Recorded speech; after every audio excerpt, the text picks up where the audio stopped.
What's going on, guys? Fresh and smooth here. Fresh and smooth boxing TV. Back at y'all again.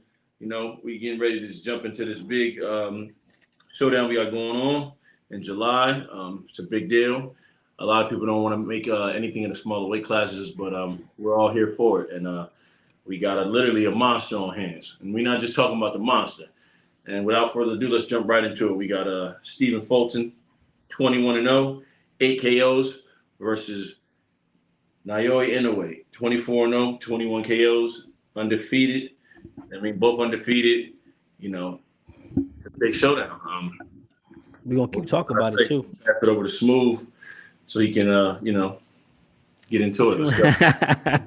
You're going to pass it over. Hey, man, this is the week after the Spence Crawford fight. We got two. No, it's the week before. The week before. The week before. The week before. So this is big. Where to start? We covered this before, but the fight got pushed back. Inoue suffered undisclosed injury, but we're here now. We don't know if that was cap or he needed more time to train. Nah. This is a guy that's I'm just fucking around. Overconfident in his abilities. Honestly, I don't think Inoue is scary, man. And people they say he's not a monster, but he carries the name monster for a reason. He took down full weight divisions. And knocking guys out left and right. He doesn't have close fights either. That's another thing. He really just puts guys out. He puts them away. He just the close fight that he has had. Donito Donaire. Right. We're against, Hall of Fame, Donaire. And people say that first fight he was injured. That's why it was close. We saw what happened in the second fight. He got Donaire out of there just a few rounds. Talk about it. He avenged his close decision. He took care of business, got him up out of there. But then you have these guys, they show up to you think they're showing up to fight, but they crumble. And they crumble hard and fast. You saw what Paul Butler went out there to Japan to do. Look at his last opponent. He looked like he was surviving. It was Butler, I believe. As soon as the first round was over, he said, "You know what? This isn't the fight I'm going to win. I'm not." Let's keep it pushing. Get me out of here, man. I'm trying to leave here with my head on my shoulders. I got a family.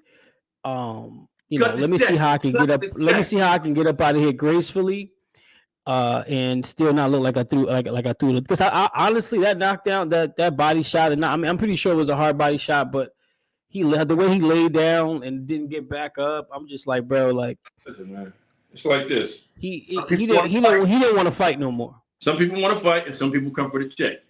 Yeah. But besides that, we got knockout after knockout after knockout. Look at this. It's just knockout after, and these are good fighters. Look at the records. Jason Maloney. So, the guy's a monster. He has speed, power, and he like I mentioned, he hasn't had any close fights. Now let's talk about Stephen Fulton a little bit.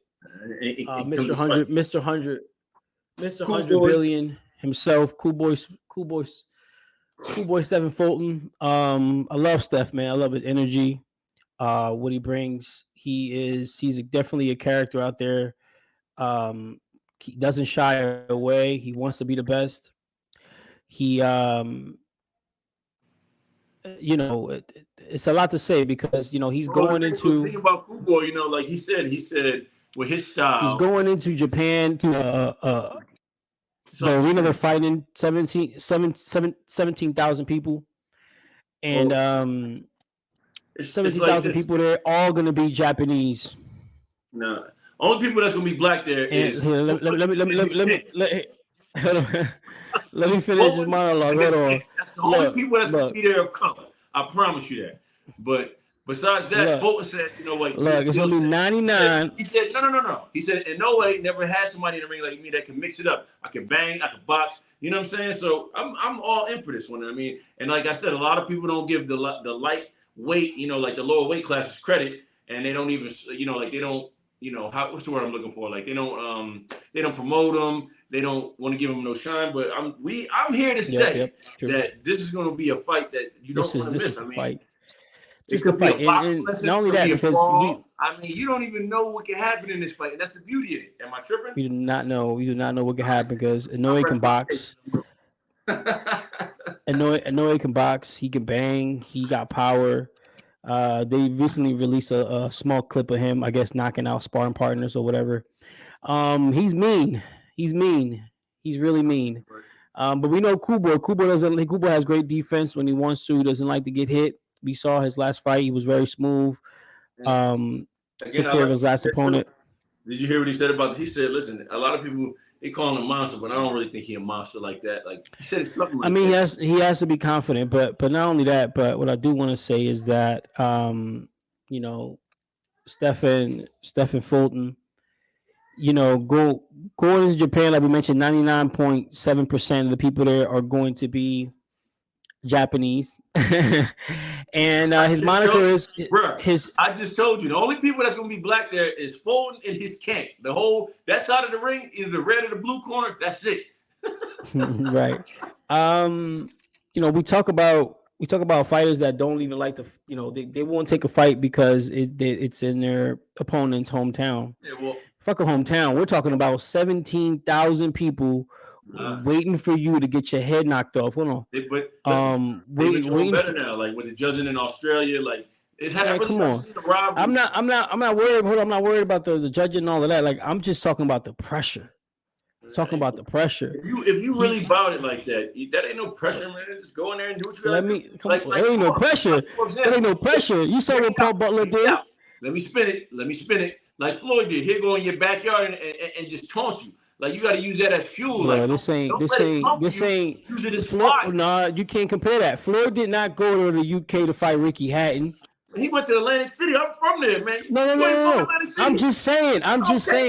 But let me finish this. Let me just go, bro. Crazy. Look, man, you ain't gonna let me go. Look, it's a whole different type of pressure we're looking at here.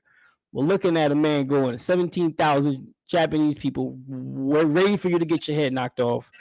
Mind you, he's a unified champion. I'm gonna let you finish. At 122. He's a unified champion at 122, and he's looking to go up in weight because he's not staying at one. He's already promoting. He's moving up to he's moving up to 126. He's already said he's moving up. And we'll talk about the 126 division in a second, but. We really will see if this moniker Cool Boy, we're gonna see how cool he gonna be because this has never been seen. This has been seen because we've seen guys, take that kind of a risk, but the guys that usually take that kind of a risk don't win, right? They don't win that fight. They won't win that fight. So can Cool Boy, and this is what it means to be a prize fighter at the end of the day. I mean, this is the biggest fight he gonna take. This is they can't Al Heyman, they understand that, right? He's fighting on ESPN. They understand this is the most money he can make. He's going to defend his two belts. Either way, people can say, oh, well, he's going to drop those belts anyway. He might as well go make a big check. But we're going to see. Will he lay down? Will he not try to get hurt? What Cool Boy are we going to see? I'm not done with that yet. So you said it's not the same. When Floyd fought Ricky Hatton, he brought the whole UK to MGM. Like, come on, bro. It's not. Don't do that. You can't say. How can that be the same? But he didn't fight him in the UK. I'm not saying that the outcome would have been different, bro. I'm not saying the outcome would have been different. Turn that into fire. Like he got to just come out there and. I'm not saying Floyd would have been down, and I'm not saying that the outcome wouldn't have been the same. What I'm saying is it didn't happen, and we're seeing someone who, a fighter taking a loss, a champion. Heard in the MGM, there's only one. The whole arena, bro. Like, look, you got the whole world against you. I get you. We're not even talking about Floyd right now. I'm talking about. Look. I'm telling Cool Boy stuff to listen. Turn that negative energy and use it against him. Like, I love Cool Boy. He gonna be on. He gonna be on, and I'm rooting for him. You feel me? I just want to see him. I just want to. It's just all I'm saying is, will he crumble? Will he be Cool Boy? that's we haven't seen. I didn't see that in Paul Butler. Will he remain cool in Japan against the biggest star in Japan, against a guy who's not only skilled but strong, powerful, he good footwork. I mean, he got it all. The guy has it all. So this fight's gonna boil down to, can he take his power when he hits him, or can he even hit him? Is he slick like, with Cool Boy, man? He just slip and slide and whoop whoop. Like if what he can outbox him, you know what I mean? Like hit him with the Caleb Plant, you know what I mean? Looking at the moving up, looking at the let's look at the one, because Cool Boy said he is moving up, and just to touch real quick did you catch that? Did you catch that? Nah, I didn't catch that. Okay, like you know what I'm saying? Like when you make an opponent miss, like you know how like like Billy Joe would do, or Caleb Plant would make a miss, look outside the ring. Like what if he smooth can't even touch him? Like, you know what I mean? Come on, I don't see that happening. I'm just saying that's the beauty in the fight. You never know. Skills might reign superior. Cool Boy said he posted come in and break him in half. He could just literally break him in half. So that's the beauty in it. Agree to no? We're gonna see. Cool Boy posted this 126-pound division flyer. He's saying that he can't wait to move up to 126. And who's the best featherweight in the world? And but just so you know, the guy that I think will give him the most trouble in 126 is none of these guys right here. Is the new champion, Oshaki Foster, who just beat Ray Vargas and became a WBC champion. Super slick. This kid right here is a monster as well. He's very slick, great boxer. He will give anybody trouble, only because he's such a good boxer. Speed, he has it all. So at 126, they're gonna have to see this guy, and he is trouble. But besides that, man, we're super excited for the Inoue fight. This is huge for boxing. This is something that's gonna be, I think, but I don't even know, 5 a.m. or something like that, Pacific. I'm not sure what time it's gonna be on the East Coast. So pretty much, what he's trying to say is only real boxing fans are gonna catch this one, and we're just super excited. I just can't wait to see it. I got to see, because this is the beauty in boxing. I always say this right here, because you don't know what's going to happen. Inoue can come and mop the floor with him. Cool Boy can outbox him, end power, in and out boxing power. Or, we can get a brawl. Like, that's the beauty in boxing. Man. So, I don't see a brawl happening. He's moving up a weight, though. You never know. You never know. But anyway, guys, follow us on the IG. Hit that subscribe button. YouTube. We getting ready to drop this on YouTube. I'm gonna drop the clip on IG, and anybody that's rocking with us, we appreciate it. Fresh Smooth out.